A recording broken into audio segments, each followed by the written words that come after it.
together, start spinning around. Now here comes another, and oh, it's already gone. And here comes the feeling when you don't got nothing, and all you want to do is get up and start running. You can't hang long cause you know it's gonna start up again. Here's one thing that I know for certain, this life's too short to be worried about you hurting for long. Oh, it's already gone.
And all you want to do is get up and start running. You can't hang long cause you know it's gonna start up again. Here's one thing that I know for certain, this life's too short to be worried about you hurting for long. Well, it's already gone. Already gone. It's already gone. Gone.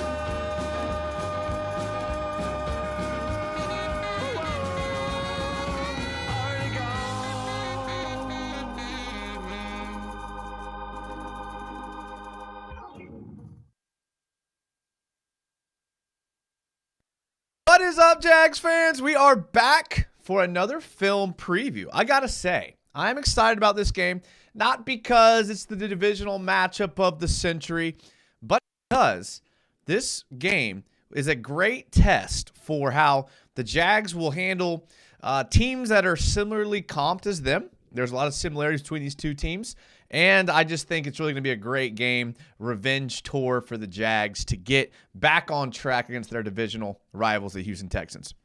We have a bunch of film loaded up for tonight. I want to get into all of that. Before I do, just I hope everybody had a good Thanksgiving. I hope it was a time to hang out with family, eat a lot of food, and be thankful for the things that you have in your life, because most of us have a lot of things that we have in our life to be thankful for. Get in the chat. This is a fan show. Let me know what you think will happen with the Jags. What we're going to be looking at on this film is what the Texans have been doing recently and what the Jags will have to do to win. I mean, they have some injuries right now to some pretty serious people. Damian Pierce, Noah Brown, Laramie Tunsil's been dinged up a little bit. So although the Texans O-line's been playing pretty well, I think we have a chance to get there. Follow the Twitter, follow the Instagram, subscribe to the YouTube channel, hit the notification bell. We do live shows every Tuesday and Friday nights at 9 p.m. So make sure that you are locked in there with your notification bell so that you can get a notification on your phone whenever they go live. And that's how people get into the chat really quickly. Update on the eye. I got elbowed in the eye playing basketball. It's healing pretty well. I mean, I may be Wolverine with how fast it's healing. So I expect to be full good to go here pretty soon. Sea Breacher, first person in the chat. Not only is he the first person in the chat, he is a channel member, and you too can be a channel member if you go to my YouTube page. I think it's like $2 or $3 to be a channel member, and it's awesome. So if you want to do it, be a part of that. You get a sweet little thing next to your name here, and that way you can support the channel and get a little priority in reading comments. He says Gail Lewis is a Hall of Famer. And I don't know why this Gail Lewis Walmart thing has been all over my social media feed, but it has been, and it absolutely has been. So, Gail Lewis. Q Revere donated $2 through Super Chat. Thank you, Q Revere. Appreciate it. I think Q Revere gave last show too, man. So I appreciate that. He says, listening while gaming. Happy Thanksgiving all. I'd love to know what you're playing. I like to know what people play around here. Sea Breacher, I was going to mention, is a channel member. He's also a mod in my Twitch channel. So my Twitch channel is linked below in the video description. If you like Twitch and you like that type of thing, I know I do, then you can go on there. And I'm on there most nights that I'm not on here. So we can talk Jags all the time. You can see Sea Breacher there, among others. Thank you, Q Revere. I appreciate it. Thank you for supporting. Eddie Wog says first. Not quite, Eddie. Not quite. XD Gamer says third. That's self-awareness, XD Gamer. I know you got it. Carthage says yes, sir. Volk Fang, another channel member, says let's go Jags. Duval till we die. Eddie says if the Jags lose, the Texans take the South. I'm glad you said that. I'm going to get in the film. I know I talk a lot. This game does not determine the AFC South. I don't know where that's coming from. There's plenty of football left. We've seen the Texans. The offense has been playing well recently, but we've seen them lose games like the Panthers. So by no means is this game deciding the AFC South. So I know everybody wants to say that, and it's all over Twitter. It doesn't. This game, quite frankly, does not. Now, if it were like last season when we played the Texans in the last week of this, or the Titans in the last week of the season, yes, that would determine the division winner. But this game does not. There's still plenty of football to play. I do think the Jags will win. I'm not going to give a score prediction because I think that's stupid because nobody ever remembers what you said. And if you're right, you can say you're right. And if you're wrong, you don't mention it. I don't like it, so I'm not going to give it. But I do think the Jags win. Ben Haney says the Texans went to the wire with the two worst teams in the league and went 1-1. A Sharpshooter says, Jason, are you spot-up three-point shooter or a post-up type of guy? So I actually am a slasher. I'm a slasher. I used to be a three-point shooter back in the day when I played basketball, like when I was in high school. I was a very good shooter, and I am a decent shooter, but my game is a slashing game. I slash and kick or slash and finish, and that's how I got the eye injury. It was taking an elbow, driving to the basket. It was okay. It was okay. Sean Clement says, who were the missing starters when we played Houston earlier? That's a good question. I can't remember. I'll have to go back and look.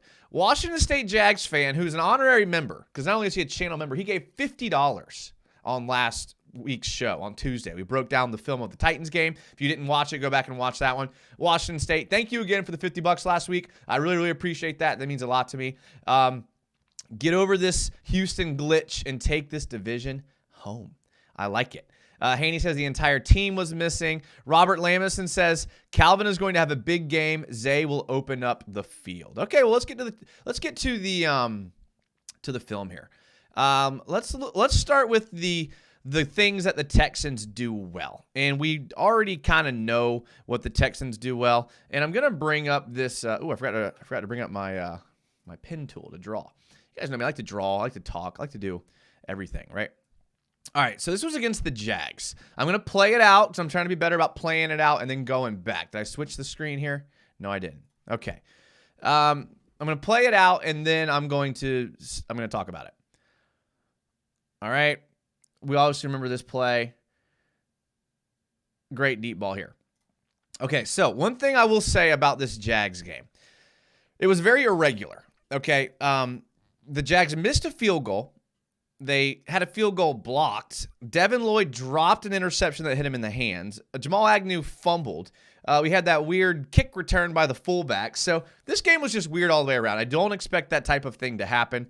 But, I mean, they got receivers who can run, man. I mean, this is just a straight-up post route. This was before the NFL knew that CJ Stroud could wing the ball down the field and that the Houston Texans receivers are apparently amazing. And also, one thing I will add is the Texans offensive line is really good. Like, I don't know how they grade out on PFF. I don't know, like, all of those metrics. But I watched this game, I watched the Buccaneers game, and I watched the Bengals game. So there are two last games, and then I rewatched the Jags game. And the Texans offensive line is pretty good. they give Stroud a lot of time in the pocket. So you just got to be careful for this. I mean, this deep ball is it's a home run hitter right here. Not afraid to do it. I mean, look at this. Nice drop, great time in the pocket, good timing route, dropped it in there. Great play right there. Another thing that I thought was interesting is the Texans offense, their rushing offense is 22nd in the NFL with only 6 touchdowns. But I will say that the rushing offense looks better with Devin Singletary than it did with Dameon Pierce. Like, no joke. Like, Devin Singletary is looking like a better running back in this offense. Their passing offense is tied for 10th with 18 passing touchdowns. And their defense is tied. I didn't realize this. And I didn't realize that their defense was tied for 3rd. They've only given up 10 touchdowns on the season. So that's pretty impressive. Here's one thing that I really didn't like. And Josh Allen did the same thing last week. This is going to be a play action, and the Texans do a lot of play action. So it's going to be on the linebackers, it's going to be on the box safeties to make sure that they don't bite too much on the play action. But Josh Allen as good as he has been kind of getting down the line a little too quick. He's got to keep more of an outside contain. We teach edge rushers this. Ask Ed Walk. We teach edge rushers this. I know you're tempted to want to get down the line and make a play. I know it, and it's hard not to want to do that. But your job is outside contain. So Josh Allen has to be aware here. He's got to be aware that he can't just fly down the line. Watch this. I mean, he's beat. I mean, he's absolutely beat right here. And, I mean, that's all. And that should never happen. That should never happen in the NFL, to where you crash down that hard and you give up this type of boot. Because the Texans will play action boot a lot. They play action boot a lot. They run to set up the throw, even though they're a throwing team.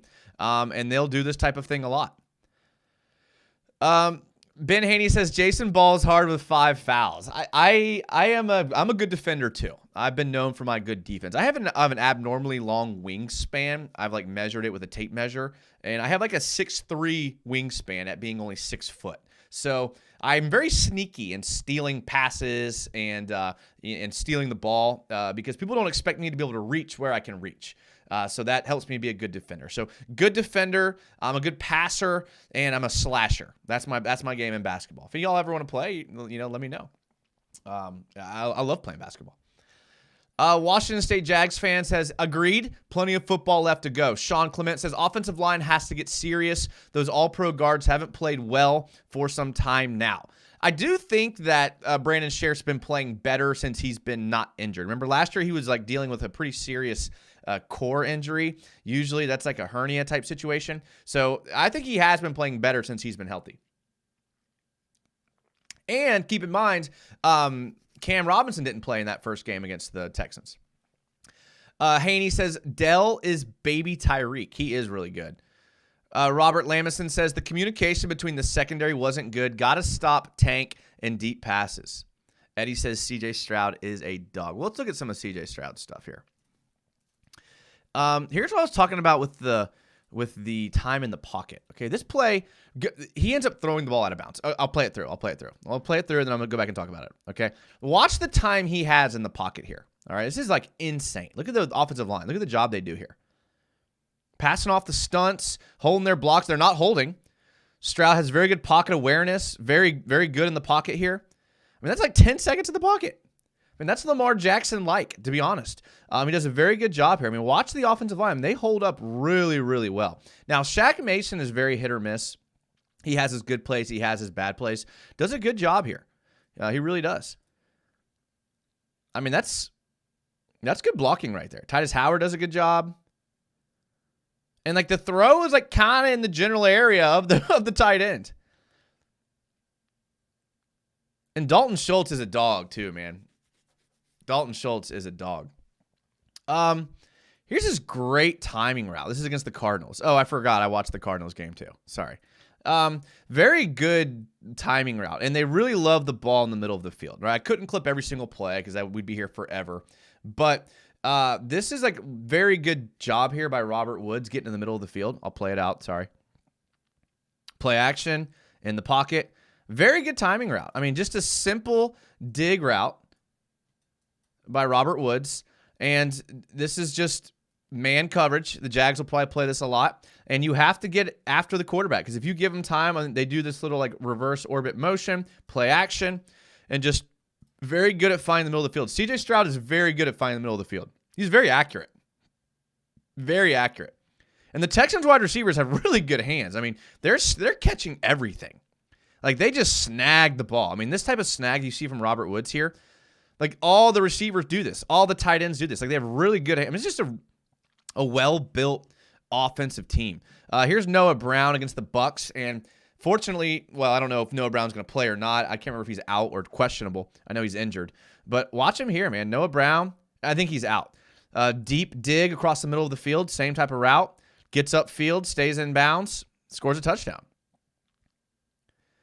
I mean, they're not afraid to throw the ball down the field. Again, look at the time that Stroud has in the pocket. I mean, that's a very good pocket right there. It's crazy because when we played the Texans last year, they had a really, really bad offensive line. But now it's the opposite. They have a very good offensive line. Eddie says CJ Stroud is better than Trevor Lawrence. Well, that's just wrong. Sean Clement says Lawrence would be very dangerous if he had the protection Stroud enjoys. That's a very, very good point. All right, I want to look at we'll look at one more here. No, we already saw this one. Here's Tank Dell again, a deep ball against the Cardinals. Again, under center. Good job staying in the pocket.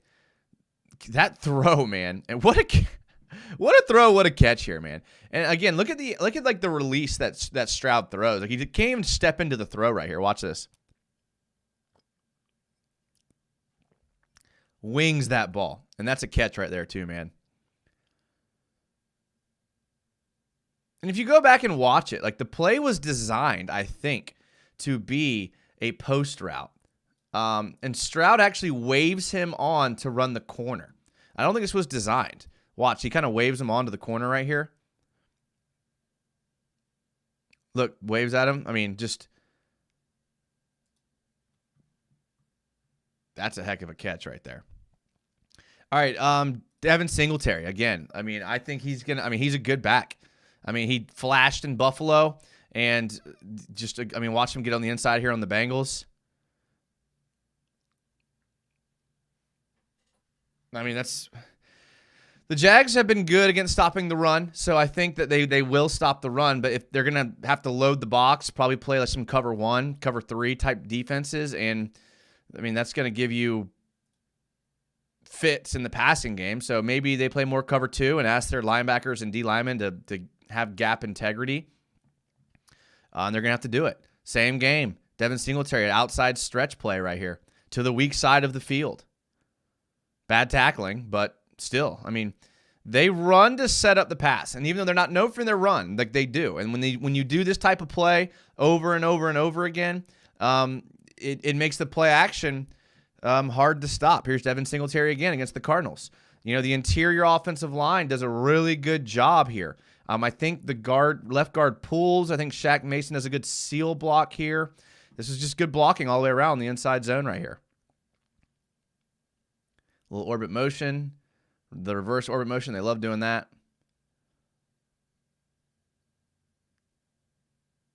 I mean, they're going to hit us with this stuff.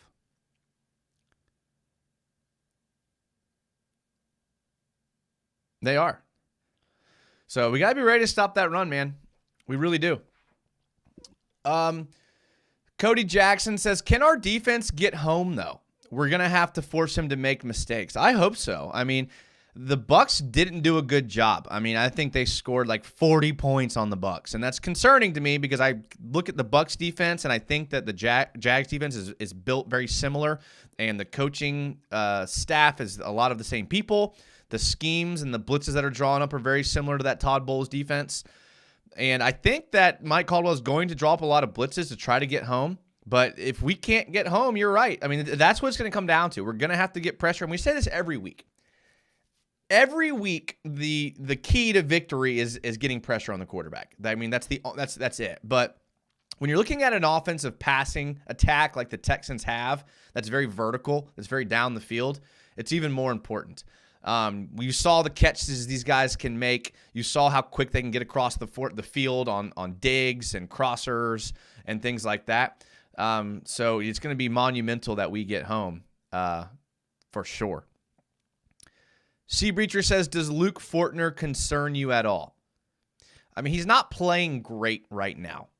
I don't know if he's dealing with any sort of injury. I don't know if he's dealing with something else. The thing I like about Luke Fortner, and you have to give him credit for, is that he's never missed a snap in the NFL. He's never missed a snap. I mean, that says something. You hope he can develop as a player. You hope that he can really get better. And it really is something that I'm keeping my eye on, especially because Tyler Shatley, who's currently a depth piece, has experience at center. So I've talked about this before. Is there a situation where Shatley takes over? I think they're going to ride with Fortner. I don't think he's been that bad to where they're going to replace him. And there's something to the continuity of your center. So yes, I'm concerned, but I don't think that I don't think he gets replaced. And I think he will continue to progress. I mean, he's only halfway through his second year. So he has a lot of growing to do. Offensive line, we talk about all the time. Offensive line has a lot of growing pains with the adjustment from college to NFL. I think besides quarterback, it's the biggest adjustment because a lot of these offenses in college are tempo. They're smaller guys who can get out in space and move quick, and you get to the NFL, and now all of a sudden you're having to block guys like Nick Bosa. And you're having to block guys like Chris Jones. And you're having to go up against these insanely talented people who you've never in your life seen a player like that can move like that and is that strong. So the learning curve for offensive linemen is huge. So I want to give Fortner a little more time. Now, if we're having the same conversation in the early weeks next year, maybe there's something to it. But I want to give him a little bit longer. Volkfang says, for as smart as Fortner is, I see him make too many mental mistakes, mostly blocking the wrong way in pass protection. Yeah. Jag-Jitsu says, brother, your eye looks much better. Have you looked into jiu-jitsu yet? Dude, I am going to. Okay, my New Year's resolution for next year, because I don't have a life lesson planned, but I'll give you a quick one here. At the beginning of the year, every year, you need to legitimately handwrite short-term goals and long-term goals for that year. I've done it every year for the last 5 years. It's huge, guys. I'm telling you, it's huge. Literally write it down on a piece of paper. Keep that piece of paper somewhere you'll see it. Whether it's your nightstand, whether I keep mine in my truck, kind of tucked away in my truck. And every once in a while, I'll see it and I'll pull it out and I'll look at it and I'll be like, okay, which one of these have I accomplished? And which one of these haven't I? And when you get to September, October, November, and you're like, crap, I haven't accomplished these yet. It does something to your motivation to want to get them done. And when you write them down, you're more likely to do it. So my goal, my short-term goal, one of them for 2024 is going to be get a membership at a jiu-jitsu or some sort of MMA place. Because I love MMA. I love watching MMA. So I'm super excited. If you have somewhere in mind, Jag-Jitsu in Jacksonville, where I live, I'd love your recommendations. I'm looking at a couple gyms. I just got to pull the trigger on it because it's something I really want to do. Volkfang says availability is the best ability, but I was hoping he'd look a little better in year 2. I was too. C. Breacher says he's older than a lot of second-year players.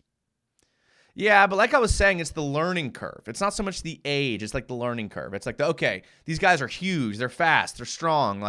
It takes a little bit to adjust. I hope. Maybe I'm talking myself into Luke Fortner because I've been known to do that. But maybe that's what I'm doing.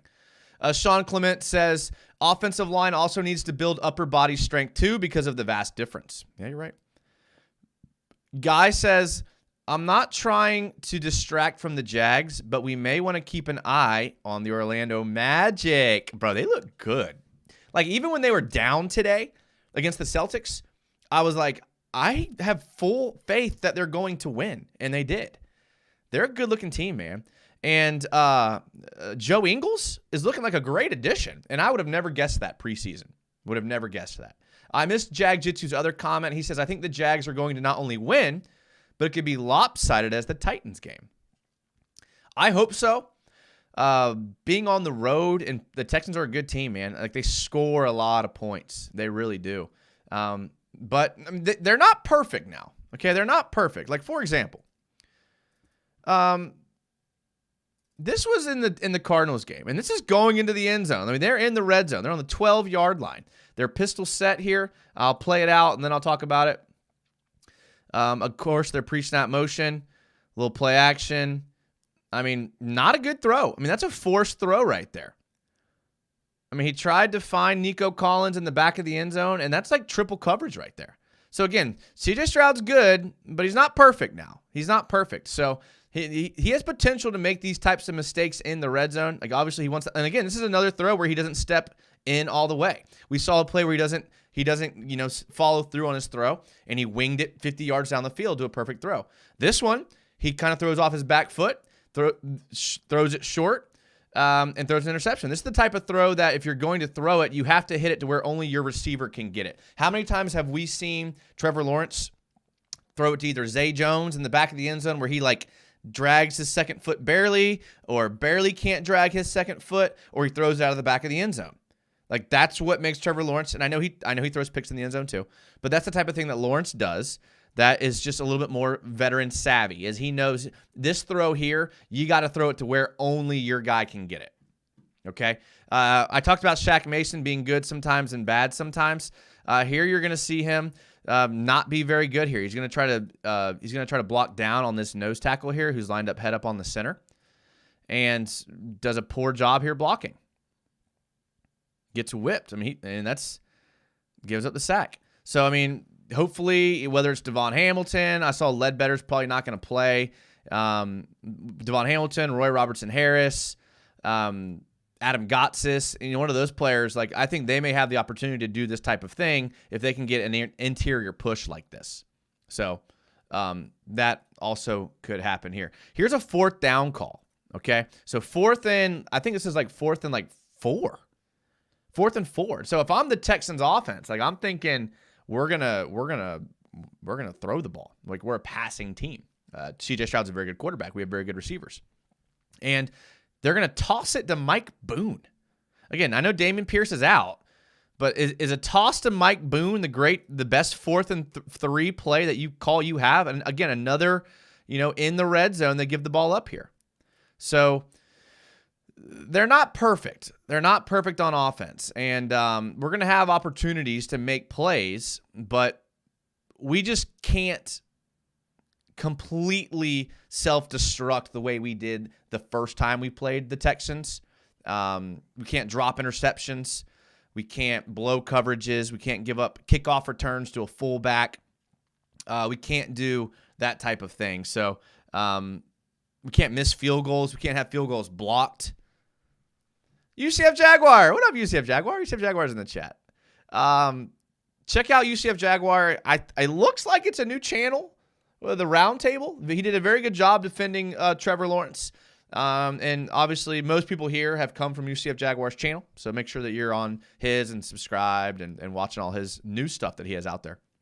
He says, we need to win this game with all the trash I've been talking. Oh, okay. That's fine. Listen, that's fine. I love it. I love a good little trash talk. So yeah, let's win it.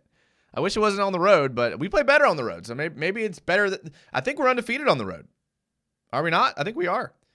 Volkfang says we need to force Stroud to make mistakes. That didn't happen last time. No, it did not.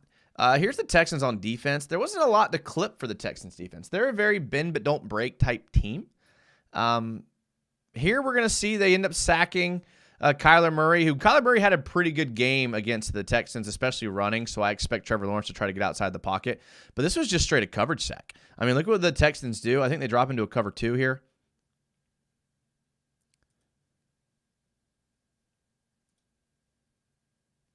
Yeah, I mean, actually, I'm not sure that coverage is because the safety rolls down, but the corner, maybe it is a cover 3 with a backside lock, maybe. I don't know. But no one's open down the field. And McBride, the Cardinals tight end, had a great game. And that leads me into another thing.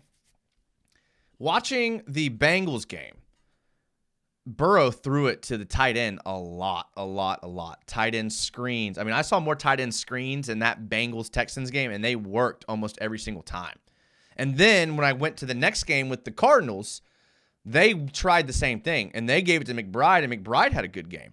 So Evan Ingram, this may be a game that Evan Ingram, like if he's on your fantasy team, like maybe circle him. I think this could be an Evan Ingram game. I really do think it could, and I think that you're going to see a lot of screens.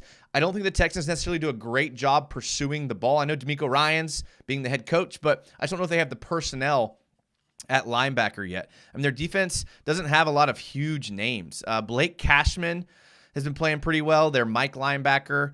They have a couple of rotational defensive linemen that are playing pretty well. Dylan Horton, Kurt Hinish. DeAndre Houston Carson, their free safety, had a pretty good game last week. Tavier Thomas had a pretty good game last week. Derek Stingley's a good player. Steven Nelson's a decent player. But then you get into like guys like Malik Collins, Christian Harris, Khalil Davis. Will Anderson's been banged up. Brandon Hill. Those guys haven't been playing very well. Jonathan Grenard, former Florida defensive lineman, is playing a lot of snaps and is not playing very well. Jalen Petrie, a guy who I thought was going to be like the second coming of Derwin James, the way he was playing last year as a rookie, hasn't had a great season. So, defense isn't something that they necessarily are going to be known for, but DeMeco Ryans is their coach, and you always got to be worried about it. Robert Lamison says, I think ETN has a big game in Houston again. Yeah, he had a really, really good game against Houston in the first time we played him. Just wasn't quite enough. Ben Haney says, how do we avoid making this a shootout? So what I've noticed the Texans do, and again, I only watched 4 games, but 3 of them were their last 3 and then the Jags, is what they've been doing is they've been kind of getting off to a slow start. And then their defense has been like kept it like in striking distance, and then making it a good game. Like even against the Bengals, like it was, the Bengals got a couple some early points, and the Texans just came back and won. So I think we just have to take advantage of a slow start. Hopefully, maybe take the ball first if we win the toss, which I never like to do, and try to get a little lead like the Jags have done all year. Get a nice lead, maybe a nice 17, 20-point lead, and then just kind of do what they do and eat the clock away with ETN. And Dearness Johnson, maybe mix in a little, Tank Bigsby on short yardage situations, and just try to keep it, not a close game ever, even if the final score ends up being close. Just kind of control the game. That's what the Jags are going to have to do. They're going to have to just control the game. So I think that's get off to an early start, Ben. I think that's the answer. Brenneman says, Jason-san, I'm going to watch from the beginning, but I wanted to say hi. Thank you, Brenneman. I appreciate it. That means a lot to me that you would come say that. I hope you're doing well. Hope you had a great Thanksgiving. My mom asked me if I would take her shopping today. Okay. So I took her to the St. John's Town Center, and it was raining this morning, and we went while it was raining, and there was nobody there, and we went through all the places she wanted to go. And then like when we left, the place was a freaking clown show, like insane. So moral of the story, if you're going to go out and shop on Black Friday, go early. Go really, really early. Sea Breacher says, please don't mix in a little Tank Bigsby. He had that good run on 4th down, if you remember. So it's not necessarily a terrible thing. Here's like the 2 versions of Derek Stingley. Okay, so here's Derek Stingley making a very, very good play and intercepting the ball. Kyler Murray, a little play action, buying some time, throws the ball as hard as he can, and I will say, if you take a look at this, I think he stems in and then runs a vertical. He has Stingley beat. Or that's not Stingley. He has the corner beat. Q Revere donating again. Q Revere, man. $5. Says, this isn't a fantasy football show, but would you start Evan Ingram over the Saints, Taysom Hill? By the way, the game is Star Blast. Oh.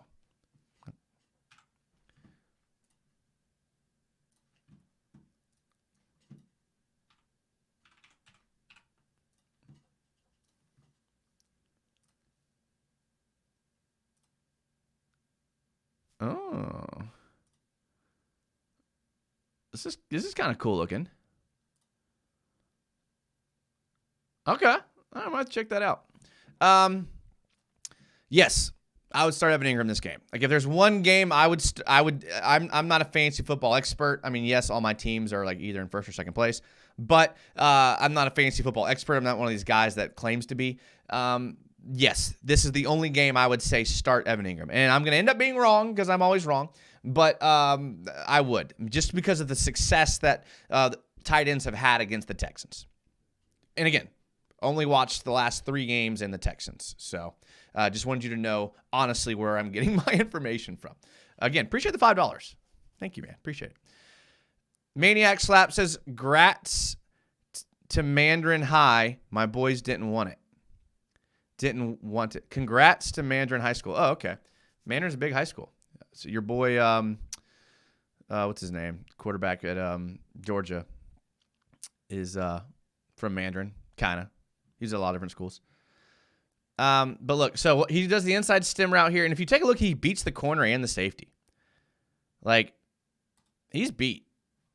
That's a defensive backs who are chasing a wide receiver on a vertical. Kyler Murray throws it as hard as he possibly can, as hard as his little body will allow him. Underthrows it, and Derek Stingley, who was playing corner, makes a great play on the ball there. Great play. And then you have this Derek Stingley against the Bengals, and he's going to be on the left here. I clipped from the end zone here, but you're going to see him get beat.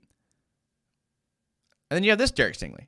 So again, you can beat Derek Stingley on a vertical. You just got to have a quarterback that can throw the ball and hit him there. So I think Trevor can, Burrow can. He will get a little too caught up in the press to where you can beat him on a vertical. So that definitely can happen. Is that Riz? Says fishing with LJ. I do know what Riz means, but I don't know what context you're talking about.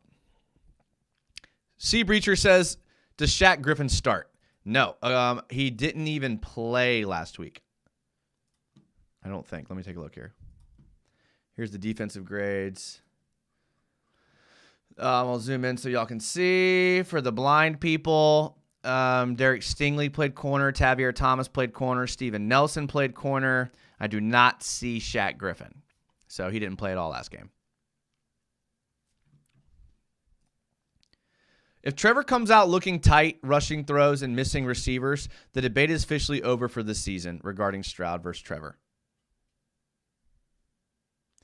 I don't know if that's fair, Ben. And here's why. If we're looking at just quarterback talent, Stroud's still too young in his career to know what's going to happen. Remember Baker Mayfield, his rookie year? He came out looking like the world's greatest quarterback.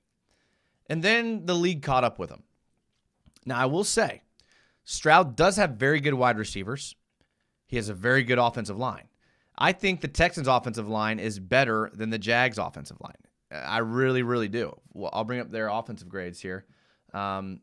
Laramie Tunsil, who I know is banged up. Shaq Mason, top 10. Let's see who else they have. Michael Dieter, good pass blocker, not a good run blocker.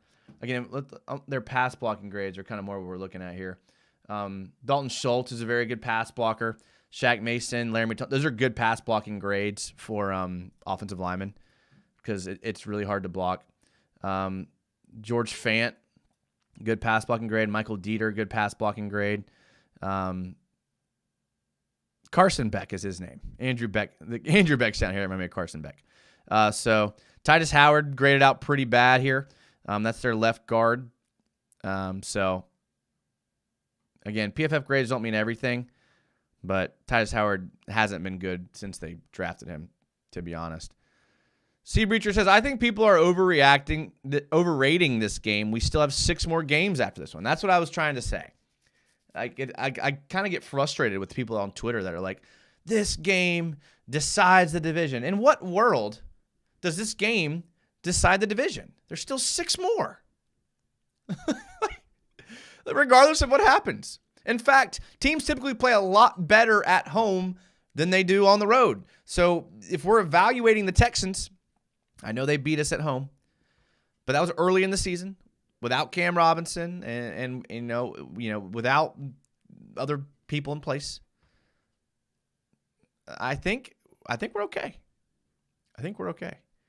Ben Haney says, I'm still kind of salty that Trevor is tight in all high-tension games. Granted, he won the playoff game, but that was a house money game.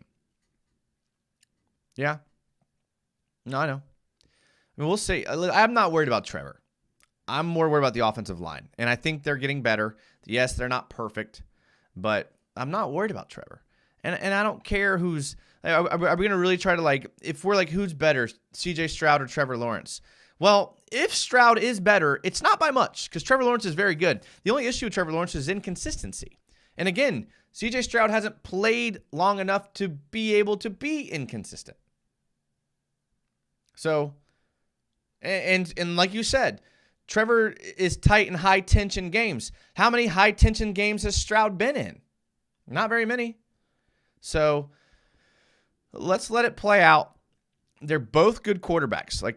It's fine. They can both be good quarterbacks, and that's completely fine. Maniac says, what? I don't know, Maniac. Volkfang says, I don't think this game decides the division because I think the Jags can win at least 4 of the last 6. I'd only be worried that the Texans could make that up.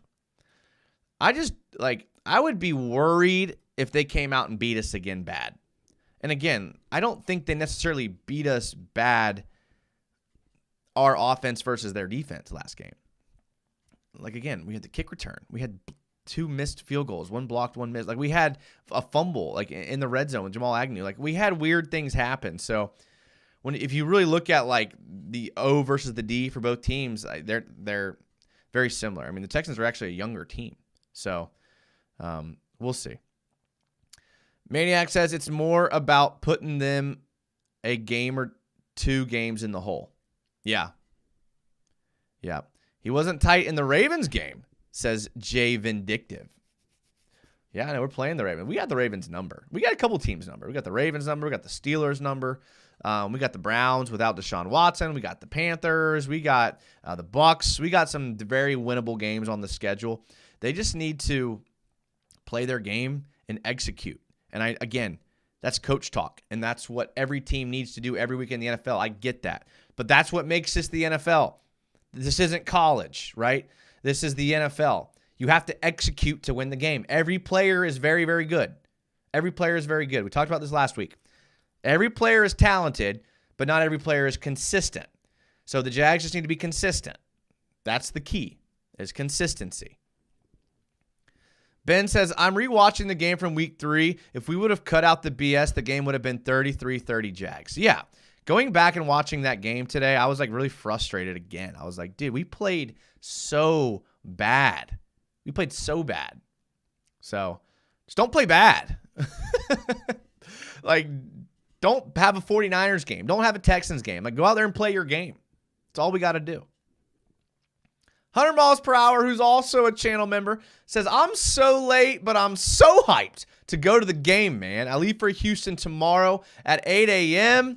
That's what I'm talking about. I was talking to my friend who goes to college in Texas, and they're going to the game, and they're going to be repping the Jags. And I am so pumped. I wish I could go. Not the game I'm going to this year, but 100 miles per hour. Represent. I know you will. He goes on to say, every player but Tank Bigsby is good. Tank Bigsby's getting some hate. Is Tank Bigsby the new Clavon? Maybe. Maniac says, right, them fools lost to the Panthers. We better cook them.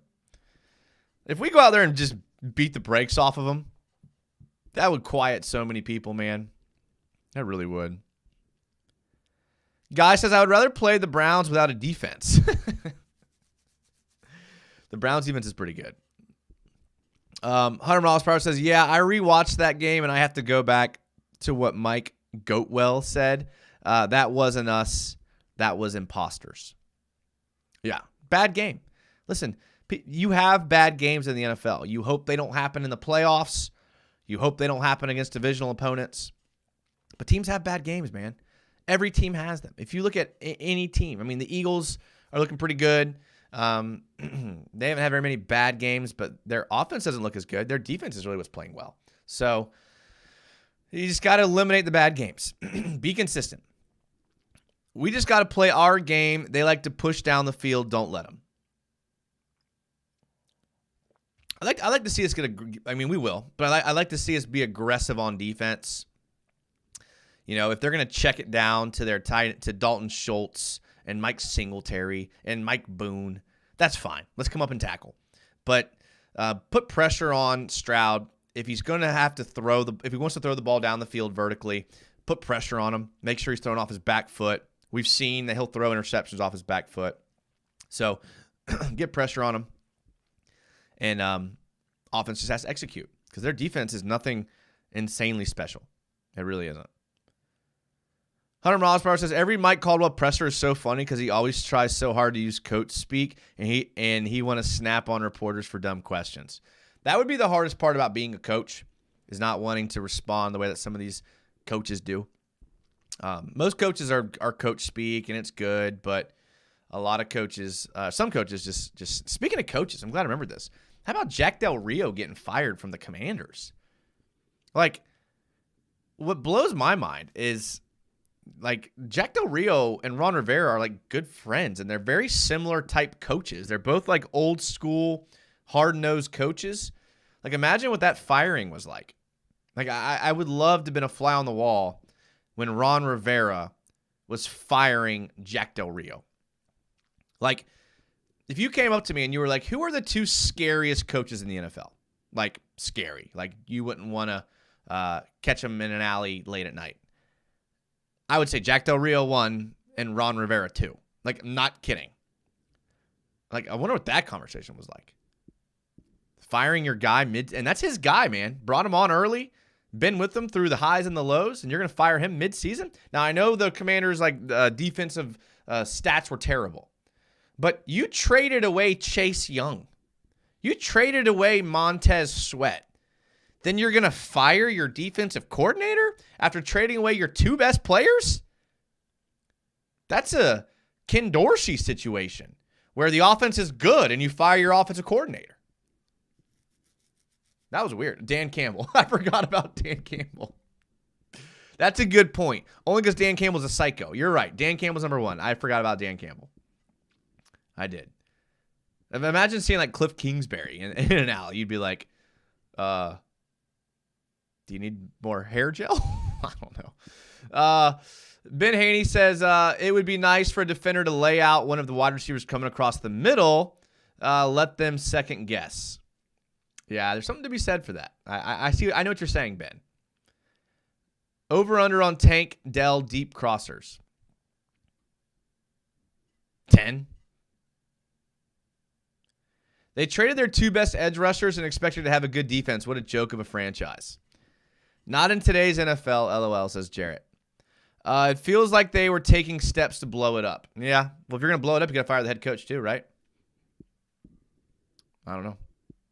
All right, I'm going to call it there, boys. I appreciate you all being here tonight. We're going to be doing a film breakdown show on Tuesday of next week, breaking down the Jags win after they beat the Texans. So make sure you're here and for that. It's going to be a good show. Make sure that you follow and subscribe to everything. I'm probably going to jump on Twitch maybe here tonight for sure. But 100 miles per hour channel member C Breacher was in the chat. Volkfang was in the chat. Q Revere gave some money tonight. I appreciate that. Washington State Jags fan was here. UCF Jaguar was here. I appreciate you guys all being here. Thank you. Had a lot of fun talking Jags tonight. Hit me up on Twitter or Instagram if you have any comments you want to put on the show and you don't think I'll make a live.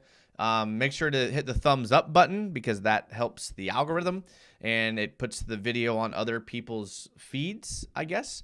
Comment afterwards if you'd like.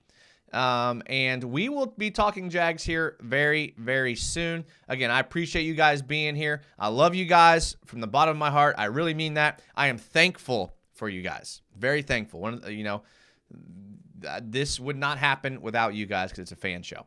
Thank you guys. I will see you guys on Tuesday. Until then, as always, go Jags.